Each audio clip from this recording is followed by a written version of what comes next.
CAR T-cell therapies are an immunotherapy treatment that genetically modifies T-cells to fight cancer.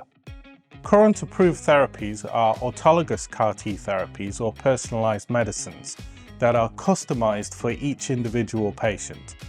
Autologous CAR T-cell therapies provide patients with an effective treatment, but that customization comes at a high price. Allogeneic CAR T-cell therapies that use donor cells may be the future if the host compatibility issues can be overcome.